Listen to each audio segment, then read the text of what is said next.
লিমানিল মুলকুল ইয়াউম লিল্লাহিল ওয়াহিদিল কাহ্হার। আমার আল্লাহ এমন রাগান্বিত আওয়াজ দিবেন, সাথে সাথে হাসরের মানুষগুলো বেহুশ হয়ে যাবে। নবীদের কোনো গুনাহ নাই, তারাও কান্না শুরু করবেন। আদম নবী কাঁদবেন, মুসা নবী কান্না করবেন, ঈসা নবী কান্না করবেন, ইব্রাহিম নবী কান্না করবেন। উম্মতেরা পাগলের মতো দৌড়াবে, নবীদের কাছে কেউ সুপারিশ আর করবে না। ঘুরতে ঘুরতে উম্মতগুলো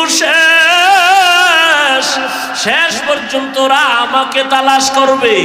আম্মা জান আয়েশা বলেন, নবী আপনাকে কোথায়? তখন উম্মতেরা পাবে।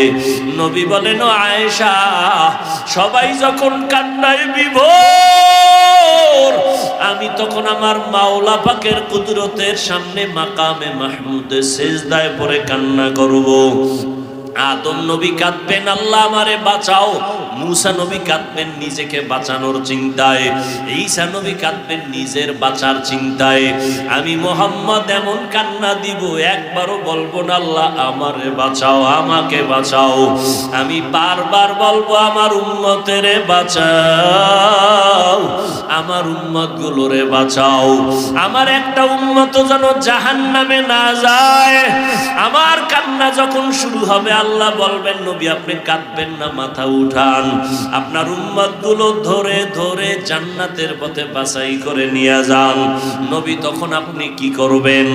নবী বলেন আয়েশা, আমি তখন খুশি মনে আমার উম্মত গুলো বাছাই করিয়া হাউজে কাউসারের কিনারায় নিয়ে লাইনে দাঁড় করাইয়া আমি নিজের হাতে আমার মায়ার উম্মতের কাউসারের পানি পান করাবো। আল্লাহ আম্মা জান বলেন, ইয়া রাসূলুল্লাহ, হাসরের ময়দানে কোটি কোটি কোটি হাজার কোটি মানুষ, মুসা নবীর উম্মত, ঈসা নবীর উম্মত, ইব্রাহিম নবীর উম্মত, আপনার উম্মত কেমনে চিনবেন?